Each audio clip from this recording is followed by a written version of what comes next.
इस देश की भारत माता की छाती में बहुत बार 47 का तमस डॉक्यूमेंट करता है, 83 में नल्ली होता है, 84 में सिखों के साथ होता है, 2002 में गुजरात होता है। ये सारे दाग हैं कश्मीरी पंडितों के दाग के साथ साथ। इन दिनों एक फिल्म की बहुत चर्चा है। मेरा व्यक्तिगत तौर पे कोई विरोध नहीं है कि कोई भी एक्सपीरियंस, पेनफुल एक्सपीरियंस डॉक्यूमेंट। मैंने खुद देखी है वो फिल्म, मैंने परजानियां भी देखी है, मैंने राम के नाम भी देखी है, मैंने ट्रायम्फ ऑफ विल देखी है जो लेनी रेफेंसल ने बनाई थी जर्मनी में। मैं सिर्फ इतना कहना चाहता हूं सर, इस देश के भारत माता की छाती पे बहुत दाग है।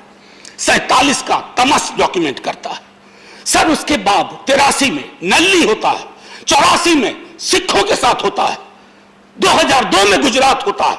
सर ये सारे दाग हैं कश्मीरी पंडितों के दाग के साथ साथ। ये सारे दाग, ये घाव, ये हमें रिकंसिलिएशन से भरने होंगे।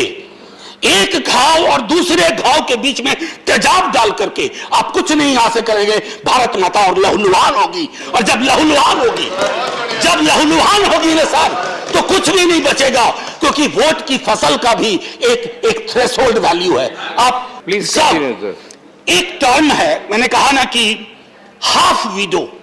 मैं नहीं जानता हूं कितने सत्ता पक्ष के हमारे लोग, ये हाफ विडो पूरे देश में प्रयोग नहीं होता। ये हाफ विडो, ये कश्मीर की हकीकत है। ये हाफ विडो कौन है?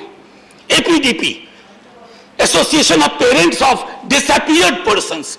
ये टर्म पूरे भारत में उपयोग नहीं होता है, कश्मीर में होता है। मैं इसलिए कह रहा हूं कि मेरी चिंता को, मेरी आलोचना को अपनी वैचारिक आलोचना मत समझिए।